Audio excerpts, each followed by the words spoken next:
పొరుగు దేశాలన్నాక వివాదాలు ఉంటాయి. కానీ అవి ఎప్పటికప్పుడు చల్లార్చబడుతూ ఉంటాయి. థాయిలాండ్, కంబోడియాల మధ్య కూడా అలాంటివే కొన్ని స్థల వివాదాలు చాలా కాలం నుంచి నివురుగప్పిన నిప్పులా రగులుకుంటున్నాయి. అయితే ఈసారి ఆ బడమాగ్ని ఒక్కసారిగా అగ్ని పర్వతంలా బద్దలైంది. ఇరు దేశాల మధ్య తీవ్ర స్థాయి ఘర్షణలు మొదలయ్యాయి. వ్యవహారం రాకెట్లు, F-16 జెట్లతో దాడుల వరకు వచ్చాయి. మరి ఈ ఘర్షణ పూర్తి స్థాయి యుద్ధం కింద మారనుందా అంటే అవునని అంటున్నారు నిపుణులు.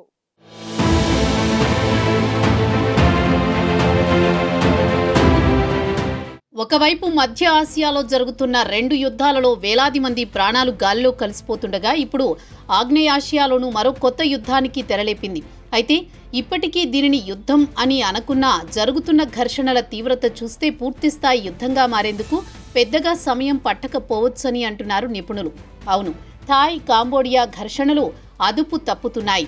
ఇప్పటికే ఒక థాయ్ సైనికుడితో సహా 16 మంది మరణించగా పదుల సంఖ్యలో జనం గాయాల పాలయ్యారు. దీంతో ఇప్పుడు థాయిలాండ్లో మార్షల్ లా విధించారు. సరిహద్దుల నుంచి 1.38 లక్షల మందిని సురక్షిత ప్రాంతాలకు తరలించినట్లు థాయ్ సైన్యం ప్రకటించింది. గురువారం తెల్లవారుజామున ప్రారంభమైన ఘర్షణలు శుక్రవారానికి ఉధృతం కాగా రెండు దేశాలు తగ్గేందుకు ఏమాత్రం సిద్ధంగా లేవు.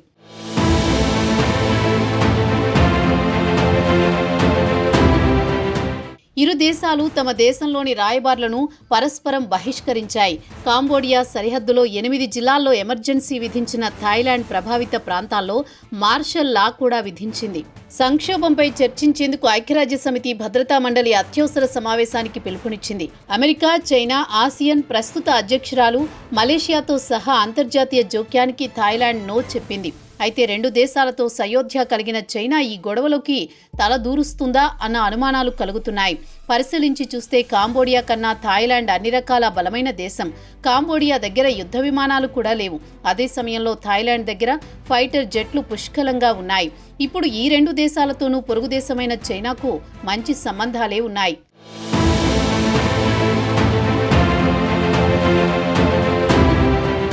డ్రాగన్ కంట్రీ చైనాకు థాయిలాండ్తో ఆర్థిక భాగస్వామ్యం కూడా ఉంది. చైనా ఇప్పటికే ఆ దేశానికి ఆయుధాలు కూడా ఇచ్చింది.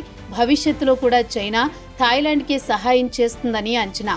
ఇక అదే కనుక జరిగితే కాంబోడియా మరింత బలహీనపడడం ఖాయం. ఇదిలా ఉంటే మరోవైపు థాయిలాండ్ తాత్కాలిక ప్రధాని పుంగ్తోమ్ వెచయాచై కూడా ఆయా ప్రావిన్సుల్లో ఉద్రిక్త పరిస్థితులు కొనసాగుతున్నట్లు ప్రకటించారు. ప్రాచీన దేవాలయాల చుట్టూ ఉన్న భూభాగంపై ఆధిపత్యం కోసం కొన్ని దశాబ్దాలుగా థాయిలాండ్ కాంబోడియా వివాదం నడుస్తోంది. ఓ రెండు ప్రధాన దేవాలయాలు తమవంటే తమవని ఇరు దేశాలు కొన్ని దశాబ్దాలుగా వాదించుకుంటున్నాయి. అయితే అంతర్జాతీయ న్యాయస్థానంలో కాంబోడియాకు అనుకూలంగా తీర్పు వెలువడినప్పటికీ థాయిలాండ్ నుంచి అభ్యంతరాలు కొనసాగుతూనే ఉన్నాయి.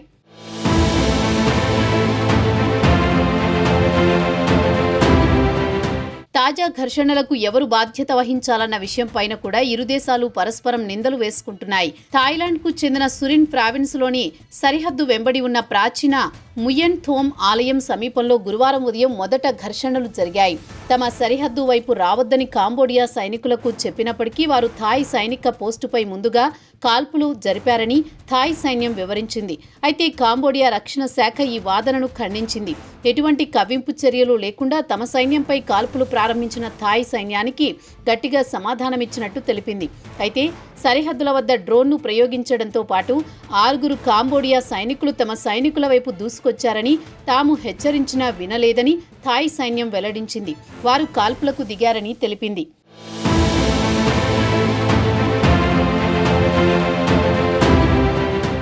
ఈ స్థాయి ఘర్షణలు గతంలో జరగలేదు. ఇప్పుడు జరుగుతున్న పరస్పర దాడులు శృతి మించుతున్న నేపథ్యంలో ఈ రెండు దేశాలతో పాటు లావోస్ కూడా వచ్చే అవకాశం ఉంది.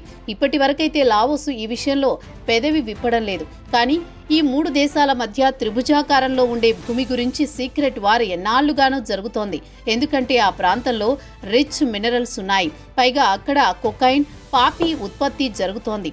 ఏటా కోట్లాది రూపాయల వ్యాపారమూ జరుగుతోంది. అందుకే ఈ స్థలంపై ఆధిపత్యం గురించి మూడు దేశాలు ప్రయత్నిస్తున్నాయి. ఆ విషయం బయటకు చెప్పకున్నా వివాదం అంతా అక్కడి హిందూ దేవాలయం గురించే అన్న ప్రచారం జరుగుతోంది. కానీ అసలు విషయం మాత్రం వేరుగా ఉందని అంటున్నారు విశ్లేషకులు. మరి ఈ ఘర్షణ పూర్తిస్థాయి యుద్ధంగా మారుతుందా అన్నది మరికొన్ని రోజుల్లో తేలనుంది.